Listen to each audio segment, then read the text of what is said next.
The empire built on theft. What if I told you that the most powerful empire in modern history wasn't built on hard work or fair trade, but on organized crime? What if the heroes you learned about in school were actually thieves with government licenses?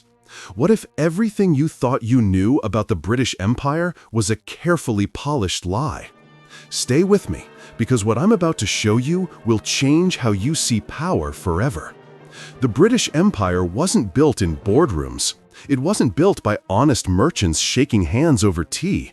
It was built by pirates, real, actual pirates.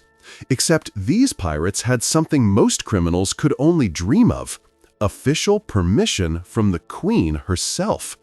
We're talking about state-sponsored theft on a scale so massive it makes modern bank heists look like kids stealing candy. We're talking about fortunes so large they changed the course of history. And we're talking about a system that turned robbery into national policy and called it patriotism. Let me take you back to a time when stealing could make you a knight, when piracy could pay off a country's debt, and when the line between criminal and hero depended entirely on which flag you flew. Picture Europe in the late 1500s. Spain is absolutely dominating the world. They've just discovered the Americas, and their ships are sailing back across the Atlantic loaded with treasure that would make your jaw drop. We're talking mountains of silver from Bolivia, chest after chest of gold from Mexico, spices worth more than gold, sugar, and, yes, enslaved people too. The Spanish Empire is printing money, literally extracting it from the ground in their colonies and shipping it home by the ton. Their galleons cross the ocean heavy and slow, weighed down with wealth that most people couldn't even imagine. This treasure pays for wars, builds massive cathedrals, funds armies, and turns Spain into the superpower of its age. And England? England is broke. Queen Elizabeth I is sitting on her throne, looking across the channel at Spain's wealth with envy burning in her chest. She has no empire, no vast colonies pumping gold into her treasury, not even enough money to build a military strong enough to challenge Spain directly. So she makes a choice that will echo through centuries. If England can't produce wealth like Spain, it'll just steal it instead. Here's where it gets interesting. Elizabeth starts issuing these documents called letters of marque. Sounds official, right? Almost legal? Well, here's what they actually were: government licenses to commit piracy. Think about that for a second. The Queen of England is literally writing permission slips for theft. With one of these letters, a ship captain could attack enemy vessels, steal everything on board, and sail home a hero instead of a criminal. The deal was simple. You attack Spanish ships, you take their treasure. The Queen gets her cut off the top, the wealthy investors who funded your voyage get their share, and you and your crew split the rest. It's piracy dressed up in legal paperwork. It's theft turned into government policy. And it worked beyond anyone's wildest dreams. Now let me introduce you to the most successful pirate in history. You probably know his name: Francis Drake. Your history teacher probably told you he was a brave explorer who sailed around the world, a navigator, an adventurer, maybe even a hero. But here's what they didn't tell you. His famous voyage around the globe? It was basically a 3-year robbery spree with a nice map at the end. In 1577, Drake sets sail from England with 5 ships. Officially, he's exploring new trade routes. Officially, he's seeking diplomatic opportunities. But everyone who matters knows the truth. He's hunting Spanish treasure, and the Queen herself has secretly invested in his voyage. Drake sails down the coast of Africa, crosses to South America, and starts working his way up the Pacific coast. And everywhere he goes, he's looting Spanish ships and raiding their ports. But the big score? That comes off the coast of Peru in 1579. Drake gets word of a Spanish treasure ship called Nuestra Señora de la Concepción. The Spanish sailors have a nickname for her, Cacafuego, and she's carrying a fortune. When Drake catches up to her, he finds a ship so heavy with treasure she can barely move. 26 tons of silver, 13 massive chests filled with silver coins, gold, precious jewels, fine cloth, even Chinese porcelain. The haul is so enormous, it takes Drake's crew 6 days just to transfer it all. 6 days! Historians estimate that single robbery netted the equivalent of over $40 million in today's money from one ship. Drake continues his voyage, sailing across the Pacific, around Africa, and back to England. By the time he gets home in 1580, only one of his 5 ships remains. But that one ship is loaded with stolen wealth beyond imagination. The investors who backed him, they see a return of 4,700% on their investment. Read that again, 4,700% profit. Queen Elizabeth, who secretly funded the voyage, receives enough treasure to pay off England's entire national debt. And what does she do to this pirate who just committed theft on a global scale? She throws him a party. She personally boards his ship, the Golden Hind, in front of a crowd of spectators, and she knights him right there on the deck. Sir Francis Drake, the pirate who became a knight because he stole enough money to save a kingdom. That's not a story about exploration. That's a story about how piracy became patriotism when it's profitable enough. But Drake wasn't done, not even close. In 1585, he launches a massive raid across the Caribbean. We're not talking about sneaking up on a ship in the night anymore. We're talking about full-scale military assaults on major cities. He hits Santo Domingo, the capital of Spain's Caribbean Empire. His forces storm the city, loot it, and burn parts of it to the ground. Then he sails to Cartagena, one of the richest cities in the New World. Same story. Attack, loot, destroy. He even attacks St. Augustine in Florida, burning the entire settlement and leaving it in ruins. These aren't sea battles. These are terror attacks on civilian populations. Spain calls it exactly that: terrorism, war crimes. England calls it strategy, and the treasure keeps flowing back to London, funding the rise of what will become the most powerful empire the world has ever seen. By the time we get to the 1600s, another name rises to fame: Henry Morgan. Morgan's isn't just a pirate, he's an entrepreneur of empire. He understands that piracy isn't just about stealing, it's about sending a message. It's about breaking your enemy's will. And in 1671, he plans something absolutely audacious. He's going to raid Panama City. Not a coastal town, not a lightly defended outpost. Panama City, one of Spain's major strongholds, sitting on the other side of the Isthmus of Panama. Morgan assembles a force of over 1,200 men. They land on the Caribbean side and march across miles of jungle and swamp. The Spanish know they're coming and prepare defenses, but Morgan doesn't care. His men fight their way through Spanish forces and storm into Panama City. What happens next is chaos. The city burns. Some say Morgan's men started the fires. Some say the Spanish did it themselves to deny him the treasure.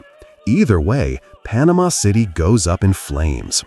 But Morgan still gets his prize: silver, gold, jewels, silk, and enslaved people to sell. Wagon after wagon loaded with stolen wealth makes its way back to his ships. Now here's where it gets really interesting. Technically, England and Spain are supposed to be at peace when Morgan does this. So officially, he's gone too far. He's broken the rules. He's arrested and shipped back to London to face justice. Want to guess what happens? He's celebrated as a hero. He's knighted by the king. And then he's sent back to Jamaica as lieutenant governor. Let me repeat that. The pirate who just sacked an entire city gets promoted to government official. That's the system working exactly as intended. See, what made English piracy different from regular crime wasn't the violence. It was the organization. This wasn't random. This was calculated. This was a business model. Here's how it worked. A privateering voyage needed ships, weapons, supplies, and crew. That cost serious money. So investors would pool their resources. Wealthy merchants, nobles, sometimes even the queen herself. They'd fund the voyage in exchange for a share of the profits. The captain would recruit a crew by promising them a cut of whatever they stole. And when the ship came home loaded with treasure, everyone got paid, according to a preset formula. The crown took its percentage right off the top. The investors got their share based on how much they put in. The captain got a larger portion, and the crew split the rest. It was profit sharing through plunder, venture capitalism with cannons, and it worked spectacularly well. For the people at the top, anyway. Think about what this meant for England. Every successful privateering voyage pumped wealth into the economy. Investors got rich and funded more voyages. Nobles who were cash poor suddenly had deep pockets. The crown used pirate money to pay debts and build a stronger navy. It was like someone had turned on a money hose pointed directly at England, and the water pressure came from Spanish suffering. This system of organized theft became the foundation for something even bigger. As England got more powerful and piracy became less politically convenient, the model evolved. It didn't disappear, it just put on a nicer suit. Enter the East India Company. You've probably heard of it. It was a corporation, a business, but here's what made it different from any company you know today. The East India Company had the power to wage war, to conquer territory, to make treaties, to maintain armies and navies. It could execute prisoners. It could mint its own money. It was a corporation with the powers of a nation-state chartered by the English crown, and it used those powers to extract staggering wealth from India and Asia. Instead of raiding treasure ships, it conquered entire regions and taxed the population. Instead of stealing gold from galleons, it monopolized trade in spices, tea, textiles, and opium. The violence was still there. The extraction was still there. It was just dressed up in the language of commerce and law instead of cannons and cutlasses. Same principle, different costume. Francis Drake stole 26 tons of silver from one ship. The East India Company extracted trillions in wealth from entire civilizations over centuries. Now here's where this gets uncomfortable, because the pattern didn't stop in the 1700s. Think about what we just uncovered. Empires aren't built on fair trade and mutual benefit. They're built on extraction systems legitimized by the state and funded by people who don't bear the real risks. In the 1500s, it was privateers with letters of marque looting Spanish ships. In the 1600s, it was chartered companies conquering foreign lands. In the 21st century, it's multinational corporations, hedge funds, and financial institutions finding sophisticated new ways to extract wealth from weaker economies, workers, and taxpayers. The tactics evolve, the technology changes, but the core logic stays exactly the same. Take as much as you can, use the law to protect yourself, and call it progress. Let me give you some modern parallels that might make you uncomfortable. When Queen Elizabeth wanted to hurt Spain without starting an official war, she hired pirates. When modern governments want deniability, they hire private military contractors to fight wars off the books. Different era, same strategy. When Drake wanted to steal treasure, he got a letter of marque from the crown. When modern elites want to hide wealth and avoid accountability, they set up shell companies in tax havens. Different paperwork, same purpose. When England wanted to weaken Spain's economy, it attacked their treasure fleets. When modern superpowers want to hurt rivals, they use sanctions, frozen assets, and financial warfare. Different weapons, same goal. The faces change, the technology advances, but the playbook remains remarkably consistent.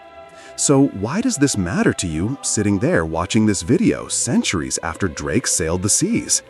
Because if the most celebrated empire in history was built on organized theft disguised as policy, why would today's system be any different? Do you really believe that governments, banks, or massive corporations will hesitate to bend rules, rewrite laws, or confiscate wealth when their survival depends on it? Remember, Queen Elizabeth knighted a pirate for stealing enough money to pay her national debt. She didn't care about morality, she cared about power and survival, and she used whatever tools worked.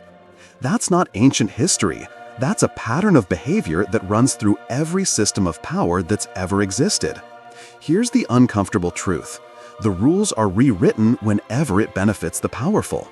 In the 1500s, piracy became official policy when it was profitable.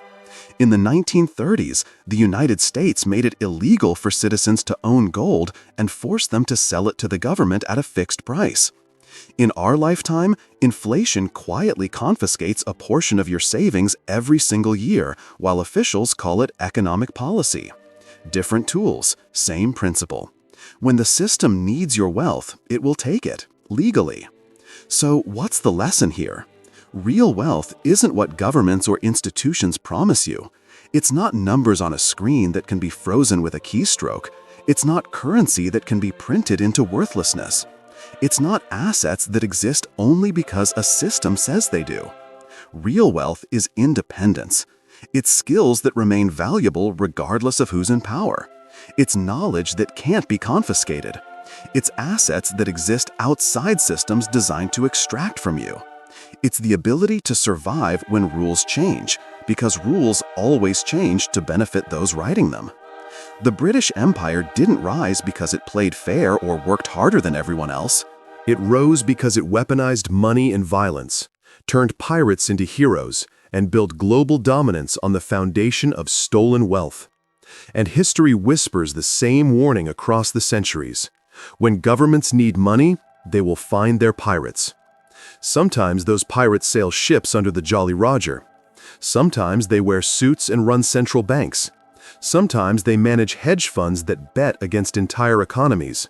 Sometimes they write the laws that let corporations pay zero taxes while you pay more every year.